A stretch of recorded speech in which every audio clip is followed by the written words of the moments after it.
Bismillahirrahmanirrahim. Alhamdulillahi rabbil alamin. Alladzi anzala as-sakinata fi qulubil mu'minin liyazdadu imanan ma'a imanihim.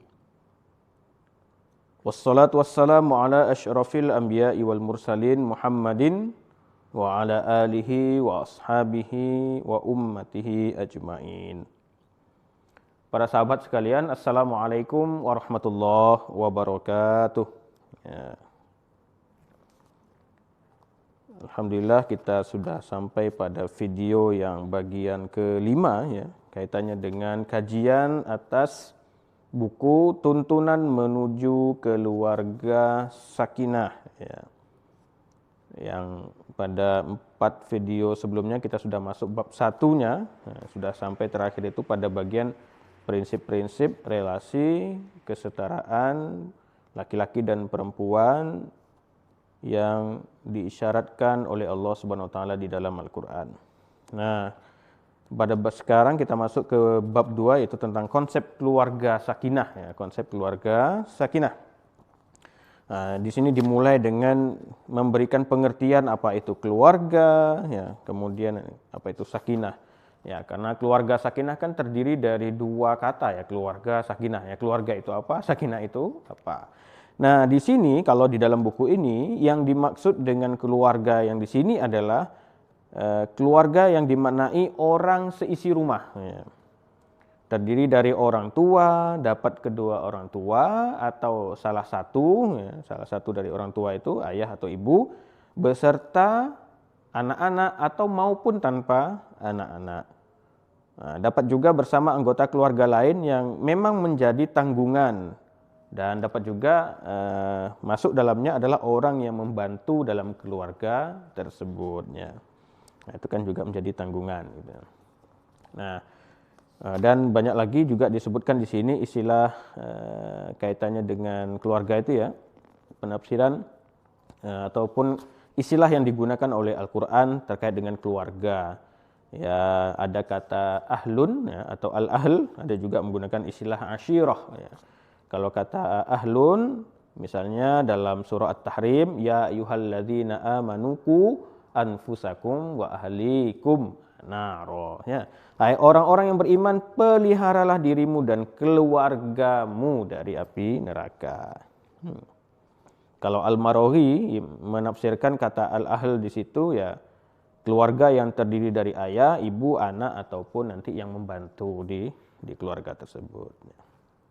Nah, kemudian istilah lain juga disebut dengan asyirah ya. Dalam Al-Qur'an itu surah Asy-Syu'ara ya, wa anzir asyiratakal aqrabin.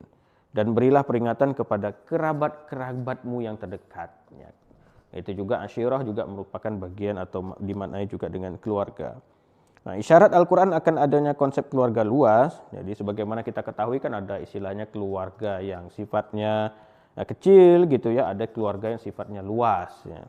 Nah, kalau dalam Al-Qur'an isyarat akan adanya keluarga luas itu ya dapat dipahami pada konsep mahram ya dan juga konsep ahli waris dalam keluarga ya.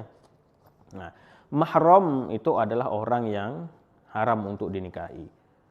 Nah, tapi kayaknya lebih populer di kita ini penggunaan istilah muhrim ya. Nah, kalau secara redaksi artinya itu, kalau muhrim itu kan orang yang berihram ya. Kalau mahram ini orang yang haram dinikahi ya. Jadi mungkin tepatnya adalah mahram. Nah, tapi kalaupun yang dimaknai muhrim dalam makna yang diharamkan itu ya tujuannya itu tadi yang menyebut adalah mahram itu tadi. Nah, kemudian juga ahli waris ya. Nah, sehingga kalau dalam mahram dan ahli waris itu kan ya tidak hanya yang ada di sekitaran tadi ya bapak, ayah atau anak saja, tapi juga nanti masuk ya kakek, nenek gitu ya, kemudian juga masuk paman, tante gitu ya. Nah, juga masuk nanti ponaan atau keponakan dan seterusnya gitu ya. Nah, contoh juga isyarat-isyarat di dalam Al-Qur'an yang keluarga luas ini kan ya sebetulnya kenapa disebut keluarga luas, lebih condong kepada keluarga luas ini memang keluarga luas itu kan punya rasa tanggung jawab sebetulnya ya, terhadap keluarga yang lain itu. Ya, terhadap keluarga lain. Entah tanggung jawabnya itu bersifat psikologis dan lain-lain sebagainya. Nah, Dalam Al-Baqarah disebutkan yas'alunaka madza yunfikun qul ma anfaqtum min khairin falil walidain wal aqrabin wal yatama wal masakin wabnis sabil wa ma taf'alu min khairin fa innallaha bihi alim. Mereka bertanya tentang apa yang mereka nafkahkan. Jawablah, apa saja harta yang kamu nafkahkan hendaklah diberikan kepada ibu bapa, kaum kerabat. Nah itu. Anak-anak yatim, orang-orang miskin, dan orang-orang yang sedang dalam perjalanan. Dan apa saja kebaikan yang kamu buat, maka sesungguhnya Allah Maha mengetahui. Nah, di sini kan juga ada istilahnya bentuk support gitu ya, dorongan, baik tadi infak atau menafkahkannya itu dalam bentuk materi ataupun inmateri, misalnya gitu ya, memberikan sumbangsih pemikiran, jasa, tenaga, dan sebagainya, itu juga menjadi tanggung jawab bersama tadi, dengan maksudnya adalah keluarga luas itu tadi. Nah, itu kira-kira pengantar tentang keluarga ya, dan kawan-kawan atau sahabat jika ingin memperluas ya silakan, banyak redaksi ataupun banyak pemaknaan terkait dengan keluarga ini. Tapi sekali lagi yang di sini yang dimaksud atau dalam tulisan ini atau buku ini yang dimaksud dengan keluarga adalah orang seisi rumah ya. Baik orang tua, dapat juga kedua orang tua atau salah satu dari orang tua, mungkin salah satu yang sudah tiada misalnya gitu, atau beserta anak ataupun tanpa anak, juga dapat bersama anggota keluarga lain yang menjadi tanggungan ya, dan orang yang membantu dalam keluarga tersebut. Nah, kita masuk pada bagian yang berikutnya adalah sakinah. Nah, apa itu sakinah? Ya, sakinah itu. Jadi sakinah itu kan berasal dari bahasa Arab kan, yang asal katanya itu sakana. Sakana yaskunu suknan atau ya nanti sukun. Artinya itu apa? Tenang ya. Apa lagi? Diam, senang. Nah, tadi tenang, senang, diam, tidak bergerak gitu ya. Anteng mungkin bahasa ini ya. Tenang setelah bergejolak. Atau juga bisa artinya menempati rumah. Aina taskun misalnya, di mana kamu tinggal, artinya rumah kamu yang kamu tempati itu. Dan juga dapat dimaknai sebagai tadi ya tanda sukun ya. Nah, kalau as-sakinah ya, itu bisa tadi juga bermakna at-tuma'ninah wal waqar wal mahabbah, yaitu ketenangan, kemuliaan dan kehormatan. Saya ingin bercerita tentang satu waktu dalam pengajian saya pernah ditanyakan oleh seorang ibu gitu ya. Jadi beliau itu menanyakan tentang dalam Al-Quran itu kan sering digunakan kata yang laki-laki gitu ya. Jadi mungkin ibu ini merasa perempuan itu kok nggak diikut libatkan begitu ya. Ya, kalau dijabarkan dengan tema yang waktu itu kami bawakan juga terkait dengan tuntunan menuju keluarga sakinah, ya memang redaksinya gunakan kata laki-laki ya, yang jadi laki-laki itu yang sakinah diciptakan pasangan bagimu agar kamu sakinah gitu ya. Dan itu kaitannya dengan laki-laki. Nah,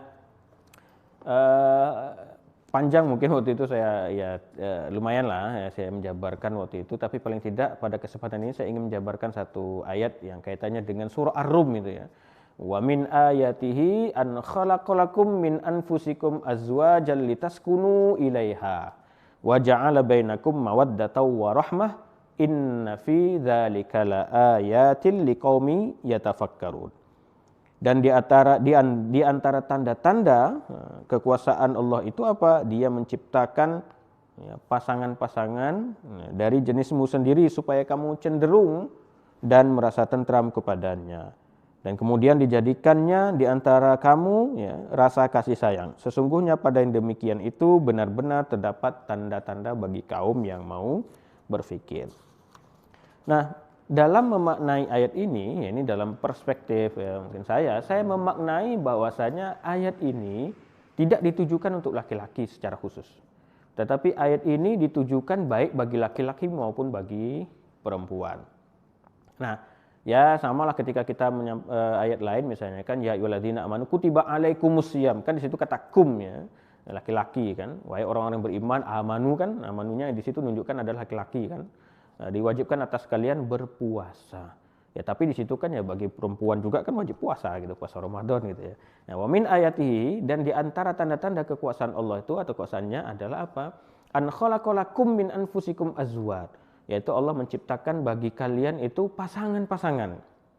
Kum di situ memang adalah antum atau laki-laki ya, tetapi ketika dimaknai secara luas berarti masuklah di dalamnya juga perempuan. Ya kalian baik laki-laki maupun perempuan, Allah jadikan apa? Azwaj, pasangan-pasangan. Nah, di situ dimaknai azwaj itu maknanya adalah pasangan, jadi bukan istri atau suami.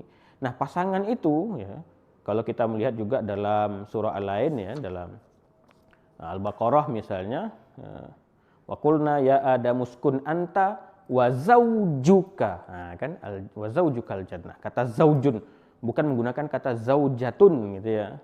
Zaujun itu dimaknai ya, posisinya adalah netral gitu ya. Netral dalam makna bisa bermakna untuk difungsikan untuk laki-laki, bisa untuk perempuan. Kalau zaujuka, ka di situ untuk laki-laki, pasanganmu berarti kalau pasangan laki-laki ya perempuan. Di situ Adam dan pasangan, dan wakulna, dan kami berkata, kata Allah kan, ya Adam, wahai Adam, tinggallah engkau dan pasanganmu di surga. Ya, berarti kan di situ pasangan zaujun di situ maknanya adalah ya Hawa, ya perempuan. Nah, kalau di sini dalam ayat yang surah Ar-Rum tadi, ya, azwaj itu kan bentuk jamak, bentuk yang plural ya dari kata zaujun itu, bentuk banyaknya. Nah, sehingga kata azwaj di situ adalah bisa berlaku untuk laki-laki, ya bisa berlaku untuk perempuan. Kalau dia tadi ditujukan kepada kamu, pasanganmu yang laki-laki, ya berarti perempuan maksudnya. Dan juga nanti kalau sebaliknya, kalau pasanganmu di situ dimaknai adalah perempuan, karena saya maknai tadi bahwasanya kum di situ ada bisa laki-laki, bisa perempuan, ya artinya kalau kum di situ dimaknai juga perempuan, berarti azwaj di situ bisa dimaknai adalah pasangan bagi perempuan, yaitu laki-laki. Litaskunu, supaya kamu merasa condong dan tenang. Jadi sakinah itu atau diciptakan, atau manusia diciptakan Allah berpasangan, ada suami, ada istri itu, ayat itu tadi tidak bercerita tentang bahwasanya perempuan dijadikan untuk laki-laki supaya laki-laki tenang. Tidak hanya itu, tapi begitu pun sebaliknya. Laki-laki diciptakan Allah bagi perempuan supaya perempuan itu juga merasa sakinah atau merasa tenang, nyaman. Nah, sehingga sakinah itu milik bersama. Jadi bukan milik laki-laki saja, atau bukan milik perempuan saja, bukan milik suami saja, juga bukan milik istri saja, tetapi milik bersama antara suami dan istri. Kalau ada yang menikah, ya, tapi yang nampaknya sakinah itu adalah suaminya saja, tenang, hidupnya dilayani, nanti istrinya dengan beban kerja ganda misalnya ya, sehingga ya mungkin ada piring terbang lah gitu ya, kemudian harus nyuci ini nyuci itu dan lain sebagainya, ngurus anak, tapi suaminya masih banyak nyantai-nyantai dan lain sebagainya. Itu yang tenang kan suaminya, yang merasa nyaman suaminya. Istrinya bebannya ganda misalnya gitu ya, banyak sekali beban yang harus ditanggung gitu ya, sehingga justru merasa terbebani. Ya maka ya ini bukan masuk kategori yang dimaksud sakinah di sini. Ya perempuannya kan tidak sakinah, justru ya kedua-duanya ya juga harus mendapatkan sakinah itu tadi, ketenangan, kenyamanan, adem, harmonis. Nah, sehingga begitupun sebaliknya, misalnya kalau perempuannya saja yang dilayani betul gitu ya, laki-lakinya justru merasa terbebani misalnya dalam berkeluarga, tidak ada bentuk kepedulian dari si istri tadi dan seterusnya, ya ini juga kan belum sakinah namanya bagi pasangannya itu tadi. Nah, sehingga ketika kita membaca ayat ini, pahami bahwasanya sakinah itu adalah milik bersama, sakinah itu adalah kalau seandainya kaitannya dengan suami istri, ya maka sakinah itu adalah milik suami dan istri secara bersama-sama. Maka antara suami istri hendaklah menjaga, saling peduli, saling memahami, saling memberi kebaikan dalam rangka untuk mewujudkan sakinah. Jangan yang diminta adalah untuk dilayani saja dalam kehidupan. Tidak, dalam rumah tangga itu yang penting aku dilayani, bukan begitu, tapi bagaimana kita ya sama-sama saling melayani dan memberikan kebaikan satu dengan yang lain. Nah, lain-lainnya insya Allah akan kita sambung pada video berikutnya. Terima kasih, sementara itu dulu. Assalamualaikum warahmatullahi wabarakatuh.